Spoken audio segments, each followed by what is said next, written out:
Welcome to an enlightenment program of the Corporate Affairs Commission, C.A.C, tagged the C.A.C on Track program, packaged to educate you on the activities of the Commission towards the ease of doing business in Nigeria.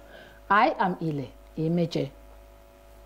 The Corporate Affairs Commission, C.A.C, is the regulatory authority in Nigeria empowered to ensure the registration of all businesses in the country in line with the Companies and Allied Matters Act as amended. Over the years, the C.A.C has demonstrated commitment to its responsibilities by ensuring that adequate registration and compliance is followed with the ease of doing business across the nation. On this edition of the program, Deputy Director in Compliance Department of the Corporate Affairs Commission, Mr. Tolulope Adeola Sonaike, is joining us after the C.A.C news to analyze the critical role of the Commission to economic development of the nation. We'll be right back in a moment. In his remarks at the formal launch of the Corporate Affairs Commission C.A.C registration of agents and merchants of financial technology, fintechs in Abuja, Registrar General of the Commission, Barrister Hussaini Ishaq Magaji SAN, highlighted government's commitment to the ease of doing business through the Secretariat. You are aware that we have given ultimatum for the fintechs to regularize themselves in the country, and well known as POS, terminal holders, which we gave them up to the 7th July to regularize themselves with the Corporate Affairs Commission. And to show our seriousness and a commitment, that is where we have dedicated a special secretariat to accommodate this registration. This very secretariat now is full with my staff that those saddled with the responsibility of availability, and some are being saddled with the responsibility of being approving officers to any request. And I think we have equipped the secretariat with the necessary facilities and full of staff. This is to show you how this government is taking this thing serious, and we are open for all the secretariat will be open for 24 hours service. Reacting to questions from newsmen, the C.A.C boss acknowledged expected benefits of the registration of the POS to the general economy. But POS that are not registered, you imagine that if any incident happen now, when they refer to C.A.C and we don't notice the operator of that POS, if we don't have his data, we can't respond. That's the essence of registration. And we have a situation where ransom is being paid with POS terminal. Ransom is being, a lot of fraud being taken now. So now with this development after registration, anything happen at any particular time now, that particular POS now, there must be people behind it. The surety surveillance will be unraveled. Whatever, we know the government will have information about who is taking up place. But initially, the government is relying on NIN. While pointing out that this indeed is a welcome development to the country, he added that it is an opportunity for the government to have a lot of people into the formal sector. Ile Emeje, ASO Television News.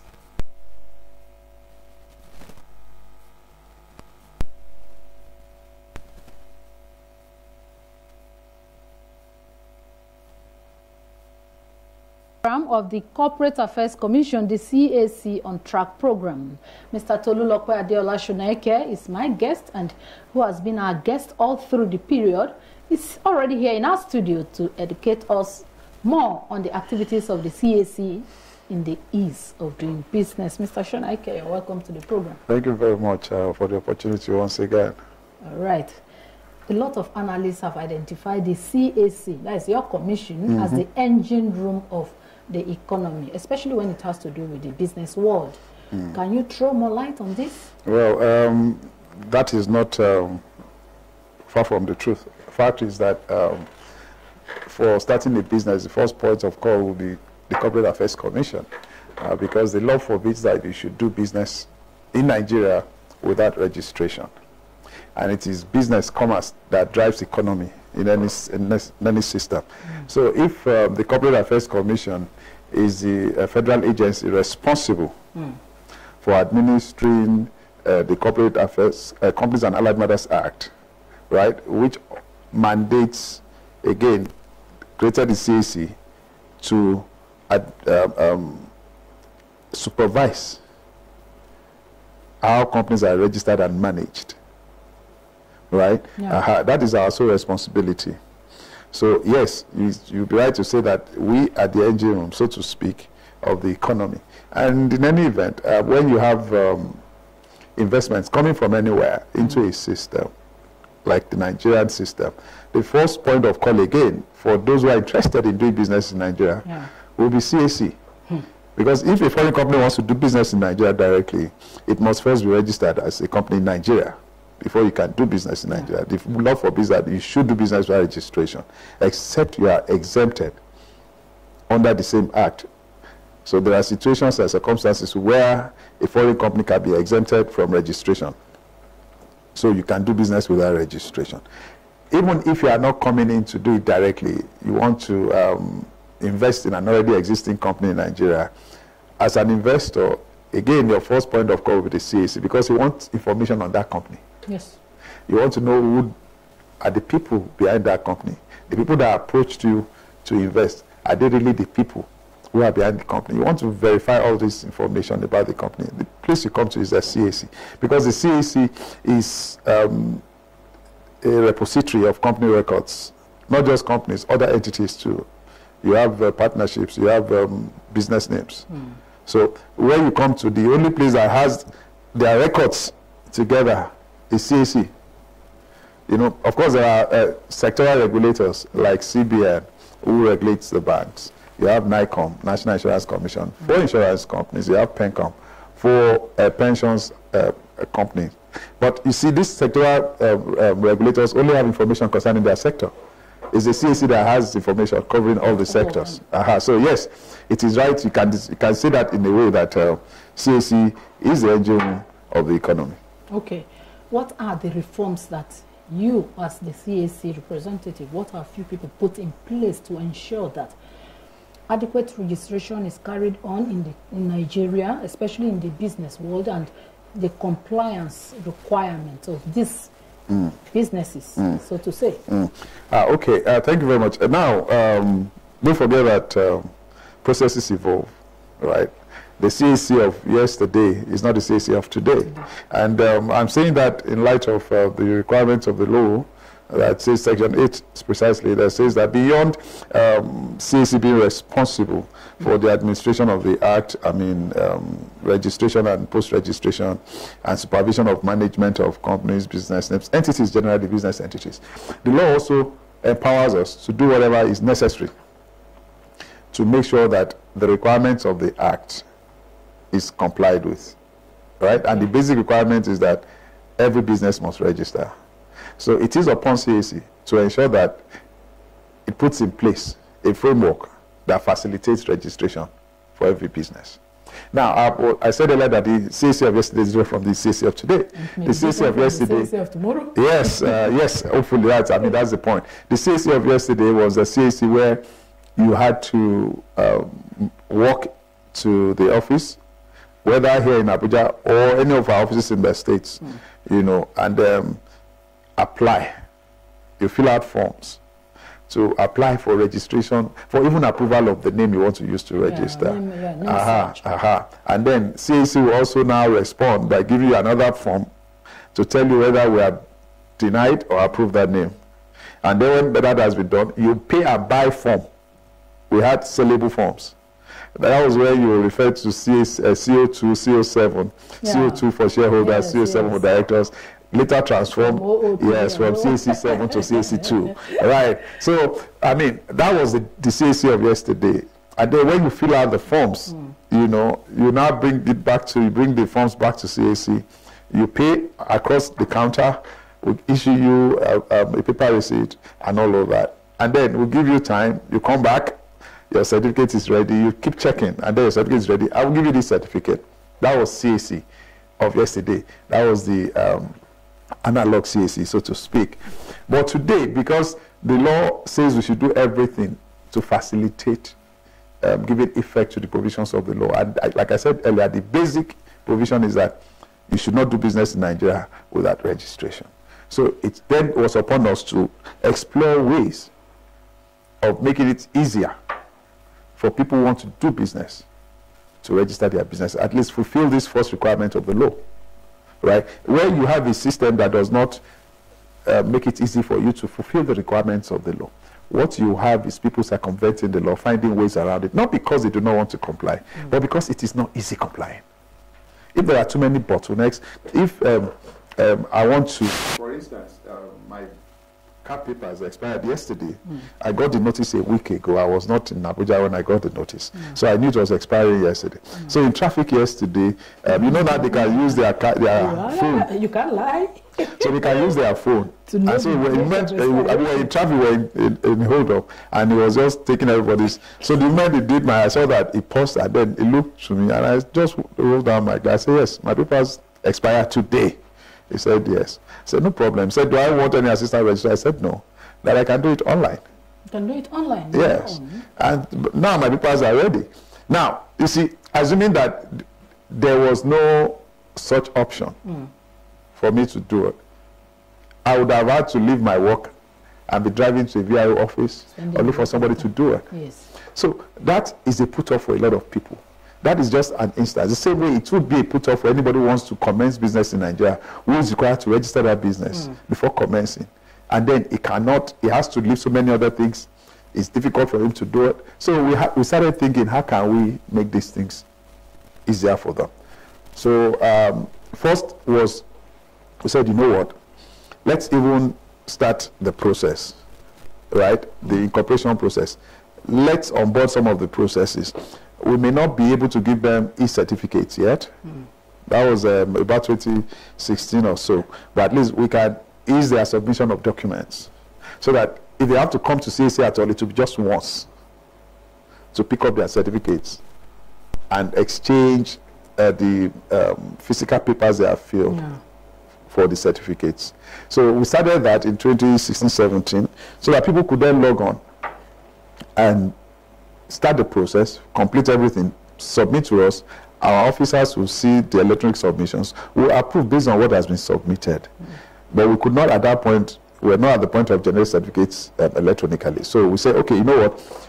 Don't come to the head office. No, don't just go to the state office that is closest to you. You know, any of our offices that is closest to you in the states you are. And while we were submitting at that time, we'll ask you, which location, your pickup point, where do you want to pick up your certificate? Okay. So you could have been in Lagos when you started the process, but you know that 2 days after you started, you'll be in Abuja. And you say, okay, you know what, I'll need this certificate in Abuja anyway. So while I'm commencing the exchange process from Lagos, I'll indicate my pickup point to be Abuja. It can be Sokoto anywhere, right? So the essence of that is to let us know where to route your certificate to when it's ready.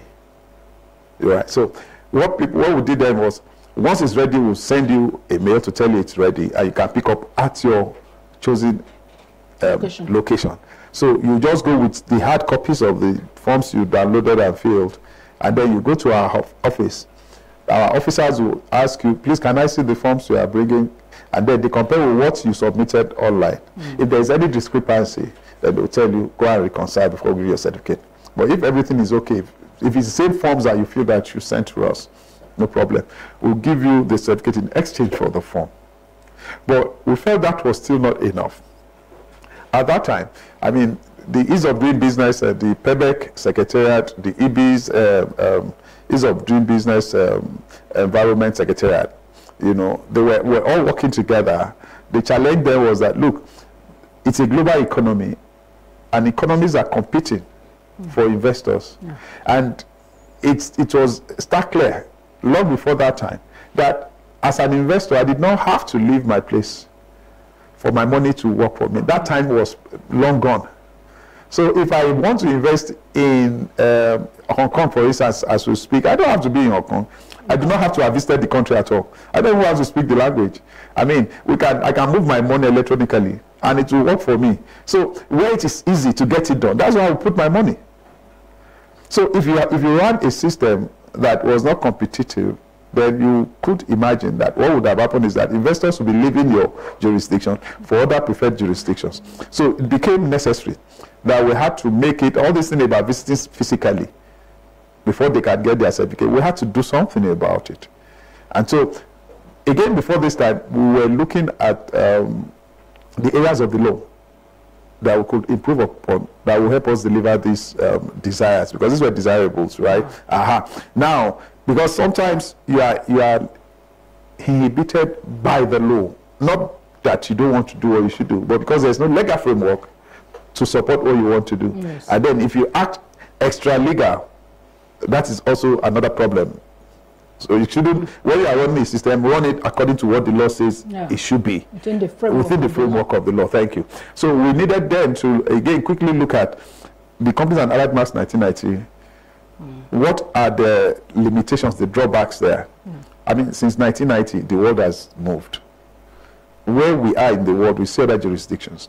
What updates do we need to the law to place us where we should be?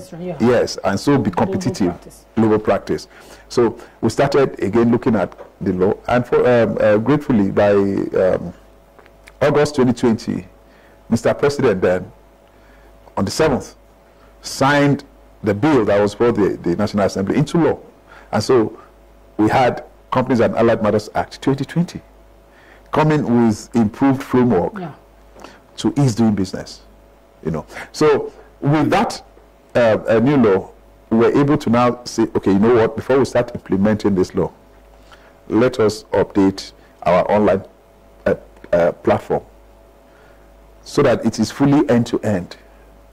Initiate, complete. Electronically, don't come to C.A.C at all. And so that was how the CRP 2020, the one for the CRP, we now use CRP means Company Registration Portal, was birthed, right? Okay. So now what you have from the C.A.C of yesterday, the C.A.C of today, is that you can sit down at your remote location anywhere in the world.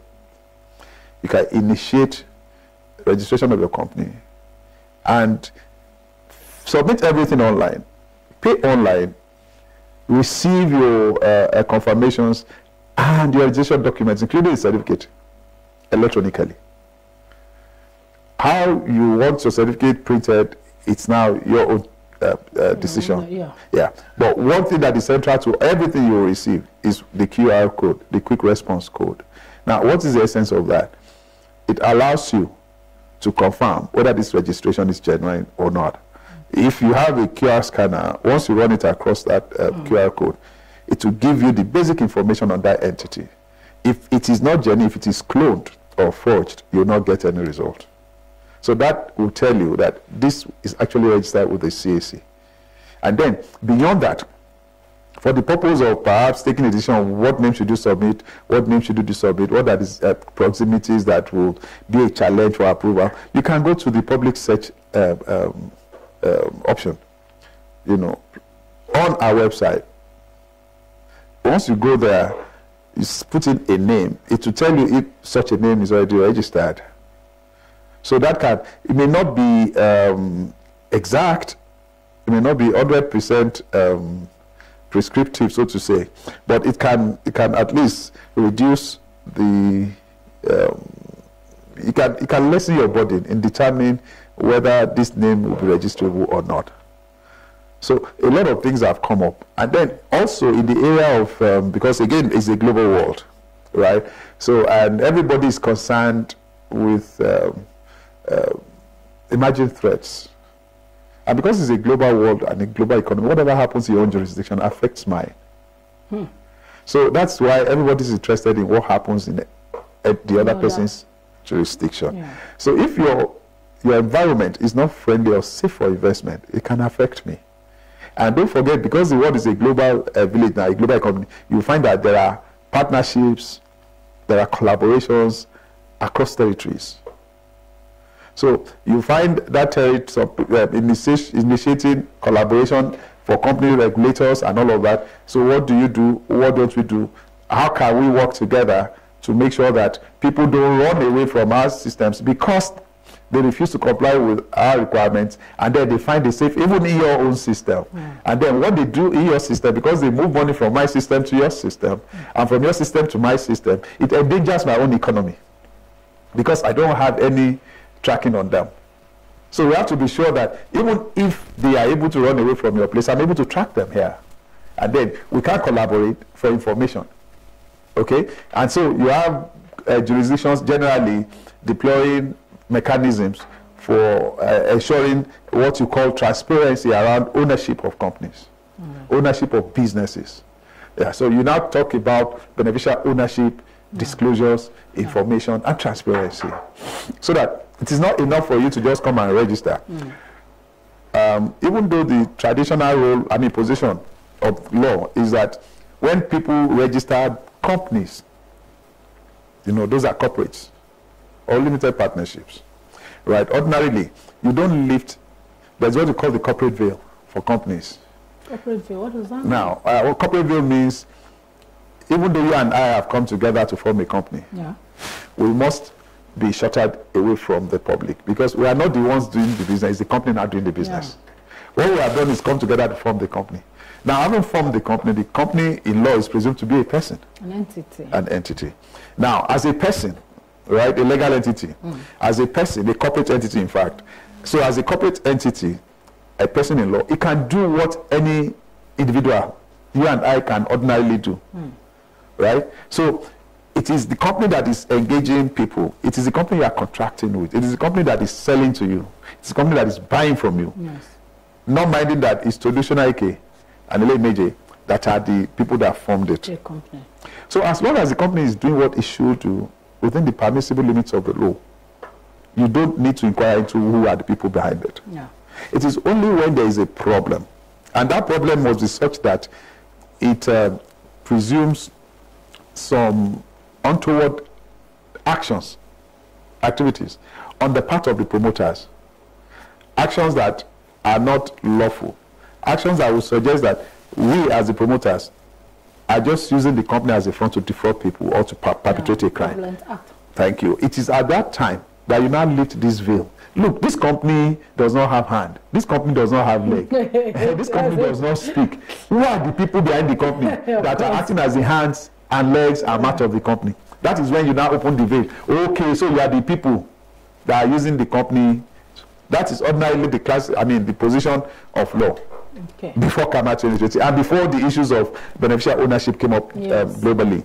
Now, what does that beneficial ownership requirement, what is it? It only says that when people register these body corporates for businesses, the system should know those who are the ultimate beneficial owners of anything deriving from that company. So, what is that in simple language? When you come to register a company, in Nigeria, that extends to a limited liability partnership. The law will ask you, who are the shareholders? Who are the directors who take decisions? So you state that. Before CAMA 2020 and before this interest, it stopped at that. But with it, the coming of this growing interest in beneficial transparency around those who own companies and beneficial ownership requirements, disclosures, we'll now ask you, yes, now we know who the shareholders are on record, we know who the directors are. These shareholders, these shares they are holding, are they holding it for themselves or as nominees for people? Are they representing people? Because sometimes you can be a shareholder, but you are not the one, right, deriving the benefits flowing from that shareholding. This usually will happen if you look at cases where, for instance, I as a public servant, I have money, right, and I want again to invest it, and then I say start a company, but I cannot be listed as a director in the company. Because you are a public servant. Because I'm a public servant. It's against the rules and my ethics. So I say, okay, you know what? Let's form a company. My wife will be the director. My children will be part of the directors. And they are shareholders. So I'm nowhere mentioned at all. That's not a problem. Okay? They are the ones doing the business. The company is there. And the money they are using for the business is legit, is clean. Is my earning. Fine. But now the company wants to know, they will ask my wife, say you are stated as the shareholder, fine, and you have more than 5% of shareholding, yes. These shares you are holding, is it for yourself or for some other persons? So it's also possible that my wife will hold a part of those shares for herself, and then some other portion of the shares for me. My children can also be there, but they are representing me, right? So the law says you must disclose me as the beneficial owner, because I'm the beneficial owner. Right. So it's different from the legal owner. So by way of paraphrase, I mean refreshing, what have we done to update operations so that it can ease doing of business? Now, what I've done is just to take you through C.A.C. of yesterday and locate you in C.A.C. of today. So much has happened. Honestly, this is a welcome development. And permit me to say congratulations to the C.A.C. for the transformation from the analog to the digital era. Thank you very much. But again, our time is fast spent, and as we round off, tell us now, for those that are still living in the past, preferring the analog to the digital, is there any choice in 30 seconds? Interestingly, there's no choice. No choice. You have to update you have to come and register, and you must register online. All right. You have to update, you have to come and register online. Analog is gone and gone forever. All right. I strongly believe we have, again, been able to improve your horizon on the activities of the C.A.C. through this enlightenment program. The analyst is the Deputy Director of Compliance Department of the Corporate Affairs Commission, Mr. Tolulope Adeola Sonaike. Mr. Sonaike, I want to thank you very much for your activities. And to you out there, our esteemed audience, we also appreciate your time with us today on the program. Join us again next time for another interesting edition of the program. Enjoy the rest of our programming. I am Ile Emeje.